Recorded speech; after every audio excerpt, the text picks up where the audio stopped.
class start.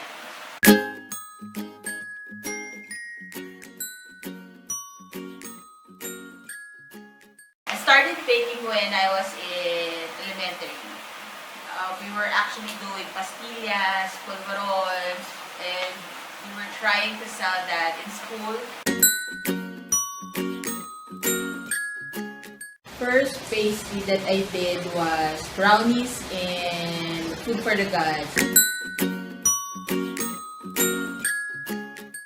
I was making that during the Christmas season. I was selling that also in my mom's office.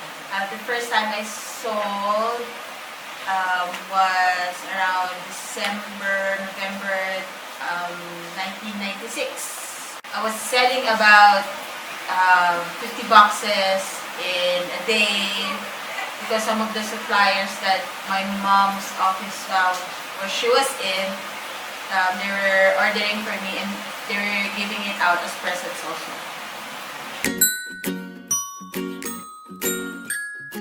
I took up hotel and restaurant management in Philippine University. And during college days, I also took other classes apart from the training that I have in school. So I took baking and cake decorating with Silvia Reynoso Gala. I took up basic baking and commercial cakes with her.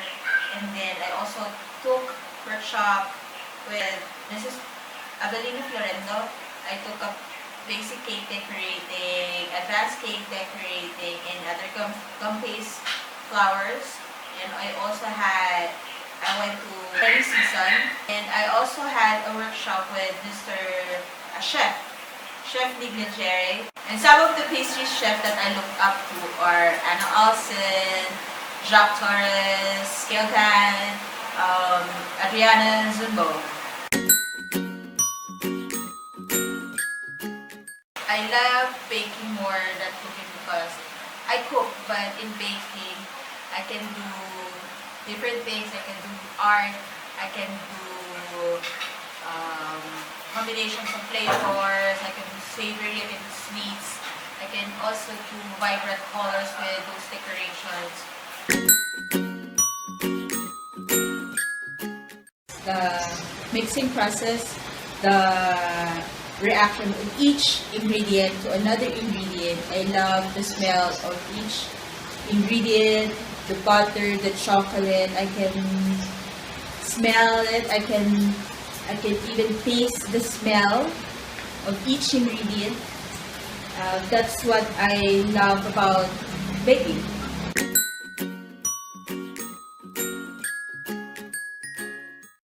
In baking, I'm very particular in flavors, the quality, and the freshness of the ingredients that I use. And I'm very particular also with sanitation. Every ingredient should be handled very well. Freshness, all the ingredients has to be bought freshly from the market. Whenever I bake, it has to be a day before baking. That's the time I buy my ingredients.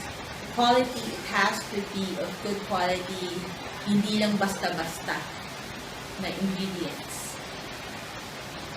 And the flavor, it has to have that flavor of the vanilla, a real vanilla. It has to have the flavor of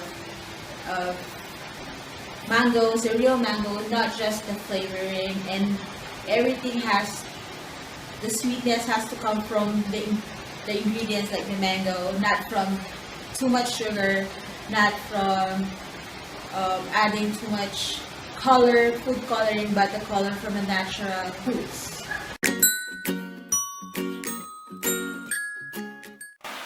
I remember the first time that I was baking, I was having a hard time in perfecting a simple chiffon cake. It keeps on failing. Sometimes it's overbaked, or sometimes I folded too much.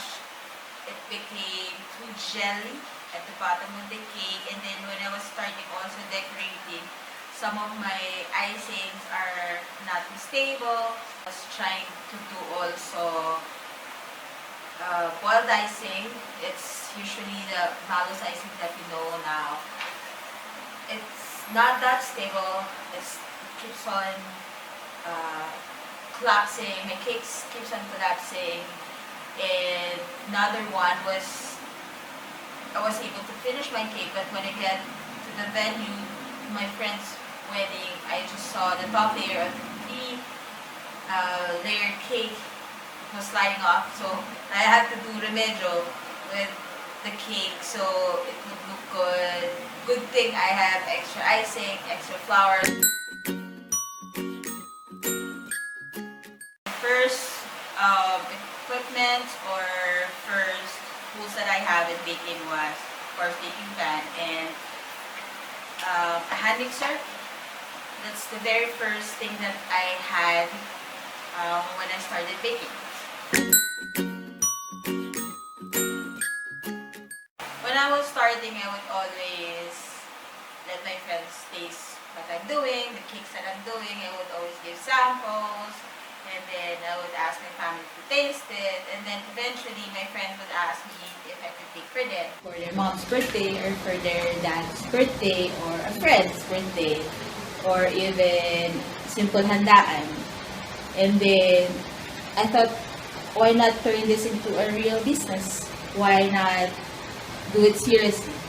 That's how I started my business.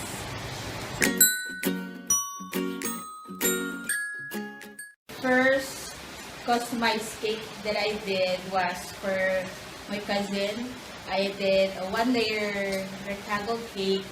The design was to Finding Nemo.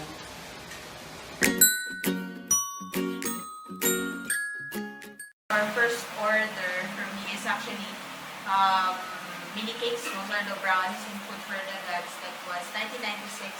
But the very first layered cake that I did that was ordered for me was a 3-layered cake, a Mickey Mouse design.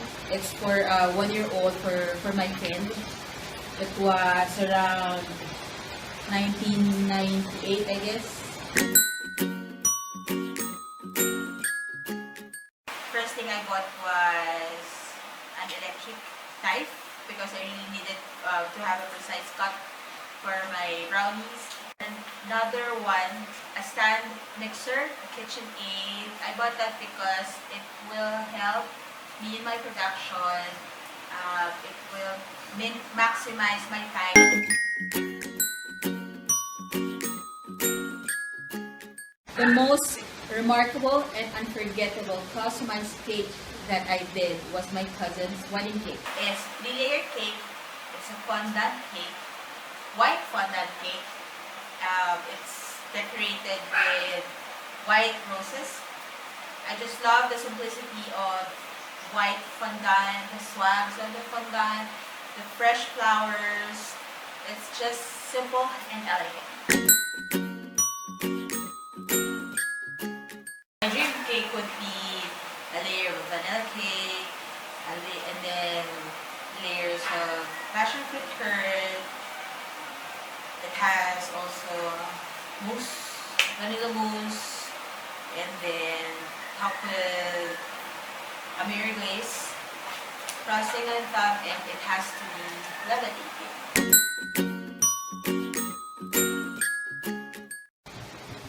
My ideal cake shop would be something very elegant but very homey. Once you go inside the shop, you'll be able to feel the warmth, welcome of the people there. You'll be able to smell the goodness of the cakes, the smells of the pastry, the cafe, something that you will always come back to. And then when you're inside the cafe, you'll be able to feel the relaxation of the place. I have been a cake and pastry baker for almost 25 years now. And I started my home business since college. That was 1996. And it was named Vanilla Cakes and Pastries. But I have to change it because it has the same name with another store. So, Charlene's sEdibleCreations became my now online shop. I've been making changes in my business from names to recipes because I want to specialize it to suit for my target audience. I have been experimenting with ingredients that I can make my own. And I'm in the process of launching my online baking class armed with my 25 years baking experiences as my source of knowledge and skills as my way of giving back.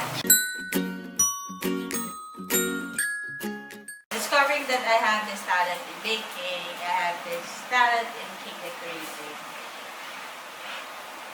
I wanted to give back to people who are having a hard time in baking.